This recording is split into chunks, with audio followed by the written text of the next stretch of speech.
দেখো স্কুলে এত পেন্সিল বক্স কিনে দিয়েছি, এবার দেখছি পেন্সিল বক্স কিনে দিয়ে আমি ফেল হয়ে গেছি, এত ভাঙে। তো এখন দেখো ওর জন্য ওই যে পেন রাখার জন্য এই ব্যাগটা নিয়েছি। আজকে নিলাম, সাফওয়ান তো আজকে ফার্স্ট ক্লাস হলো। পছন্দ হয়েছে ব্যাগটা? আচ্ছা, তো ওর এখন বায়না, মা এটা আমি এখন আনবক্সিং করব, তুমি এটা আমার একটা ভিডিও করবে। তো এই যে সাফওয়ান স্কুল থেকে এসে ওর গোসল করা হয়ে গেছে, এখন খেয়েও নিয়েছে। এখন সাফওয়ান ঘুমিয়ে পড়বে, কেন বলো তো? এখন না ঘুমালে টায়ার্ড, হ্যাঁ টায়ার্ড তো, কিন্তু এখন না ঘুমালে তুমি আবার কালকের মর্নিংয়ে ফার্স্ট মর্নিং উঠতে পারবে না, কালকে তো আবার স্কুল আছে। তো এই যে দেখো এই ব্যাগটা নিলাম সাফওয়ানের জন্য। ওটা নিয়ে যাবে তুমি?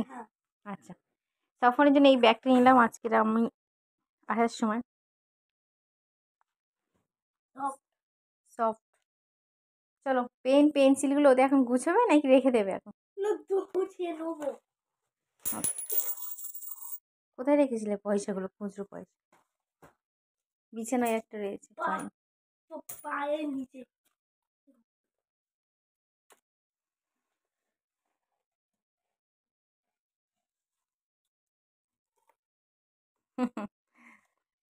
সাফওয়ানের কিন্তু ক্লাস 3 থেকে পেন দিয়ে লেখা, তো একটা নতুন এক্সপিরিয়েন্স হবে ওর। এতদিন তো এত বছর তো পেন্সিল ইরেজার ব্যবহার করে এসেছে, বাট এখন ওর পেন দিয়ে লিখতে হবে। আর সাফওয়ানের সবচেয়ে মেন পার্ট যেটা, ও কিন্তু টিফিন শেষ করেনি, ও টিফিনটা ফিনিশ করতে চায় না। সাফওয়ান টিফিন না ফিনিশ করলে কিন্তু শরীর খারাপ করবে।